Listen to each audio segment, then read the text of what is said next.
The following is a special presentation of Tony Kurre Radio. Welcome, everybody, to Bite by Bite, a great show about the heart of Alabama Food Bank. This is a show we do every single week where we talk about the specifics of the food banking industry. And it's very, very interesting because Michael Coleman is the CEO. They cover 35 counties in the great state of Alabama. And Michael, welcome back to Bite by Bite. My brother, how you doing? I'm doing great. I've been really excited about getting this show off the ground. We have so many questions that people call us about all the time. And really, when we hit the pandemic, we saw how vital the food banking network is when over 60 million people stood in line for food assistance. And so when you're talking about 1 in 6 Americans, it's really a subject that we don't talk about a lot. We tend to think it's just for people in poverty. But the reality is there's tons of people that are in our lives that have worked hard their entire life and just find themselves not being able to make ends meet. There's lots of reasons why people need assistance. And the more we talk about it, the more we can destigmatize helping our neighbors. And so that's what this is all about. Heart of Alabama Food Bank, of course, works through Feeding America, the largest organization in the United States of America. They do wonderful work. And of course, there's all kinds of food banks in the great state of Alabama. They all do wonderful work. I have been blessed enough to go down there and see your facility and was absolutely, totally blown away. First of all, by how well and how fluid it works, but also by just the product you had in that building, knowing that the shelf life on a lot of the food I was seeing was only 3 or 4 days. And I'm like, how in the world are they logistically going to get this stuff out? Can you speak just a little bit about how that works? And you obviously, coming from the Jimmy Hell mission, you worked in a different industry. What were your initial thoughts when you walked in to that plant and saw what you needed to deal with? Yeah, so I've dealt with food banks in the past, but more from an agency perspective, like coming to get, because I may have been serving people in our community. And so I didn't get to see the full spectrum of it. But coming here and getting behind the scenes, food banks are the ones who are sourcing and acquiring and just getting all the food that they can and then distributing that. And a lot of it is we're trying to save food from unnecessarily going to landfills. And we're talking about healthy, nutritious food that we're just capturing before it goes bad. And like you said, sometimes that means once we get our hands on it, it may only have 3 or 4 days of life. So we have to be very effective and very efficient in our operations to make sure there's no time wasted. Now, you're always going to have some waste because maybe food doesn't make it through or whatever reason. But I mean, the amount of time we spend working on our processes to say, how can we eliminate spoilage? How can we make sure that we are capturing this and getting it into the hands of folks who need it? It's an amazing endeavor. One of the things I've tried to share with people when they come to a tour is we have so many different programs that food comes in. So the USDA will send us food.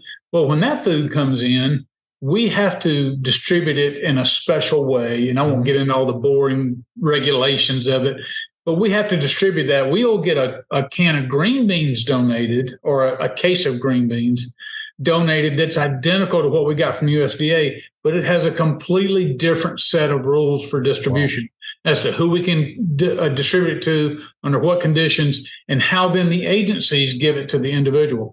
So it's not just if I was a furniture seller and a retailer or wholesaler, and the furniture company orders a chair, I get the chair in, I send it back out.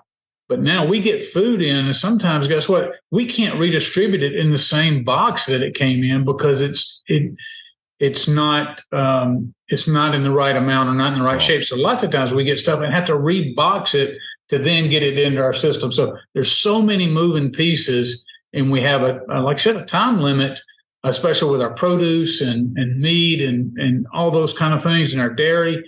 So our guys are hopping nonstop. This is Bite by Bite here, serving Heart of Alabama Food Bank, another show you can hear on Tony Kurre Radio, and of course, wherever you get your podcast, and also on our brand new YouTube channel. It's really interesting because I think for the most part, people just think that if you're hungry, you're hungry. And if you're hungry, you're going to eat whatever's given to you. And you guys specifically try to do a really good job of making sure that people don't waste the food they do get. Because, listen, I'll be the first one to say whenever there's a food drive, I'm going to go buy the cheapest thing I can get. And I'm going to get 35 cans of it to make it look like I'm giving more food than I probably am. And not everyone wants to eat lima beans 3 times a day. Right. Then you talk about the logistics of, are we talking about children? Are we talking about families? Are we talking about different types of culture? Are we talking about seniors? Are we talking about vets? And you wrote that in this email that we spoke about before we did the show. And all of a sudden you're like, oh my gosh, what am I dealing with here? Where specifically is this food going? Coming from a guy who did a foundation that did for special needs kids and individuals, we didn't want to do nothing against Toys for Tots, which does wonderful work. We didn't want to do something where a family needed toys and we just got them 16 baseballs or 16 different balls. We specifically needed sizes. We wanted to know what their thoughts and processes were on whether they like baseball, whether they like soccer, whether they into science. And so we specifically bought for those children, that family. How does that work with the Heart of Alabama Food Bank?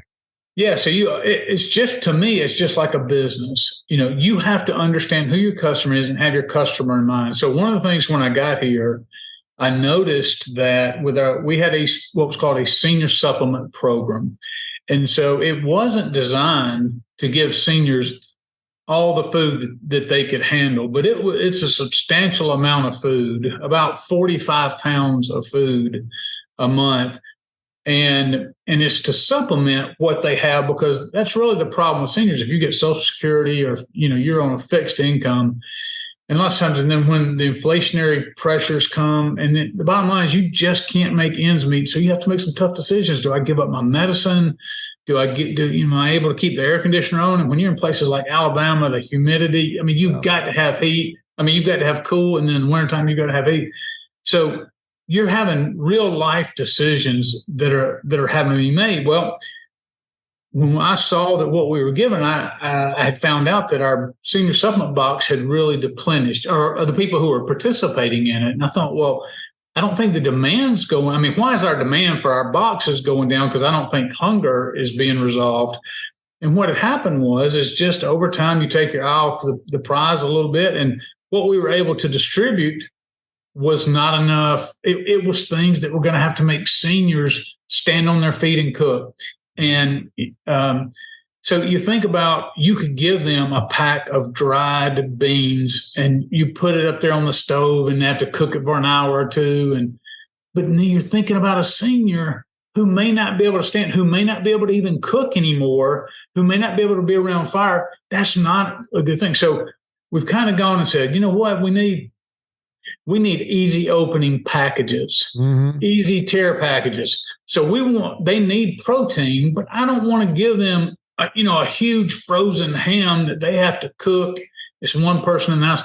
Let's get them packaged protein that can be easy to tear and easy open pot tops and things like that people who may be struggling with arthritis, or just battling other issues, that these are things that they can eat. It's nourishing. It's healthy.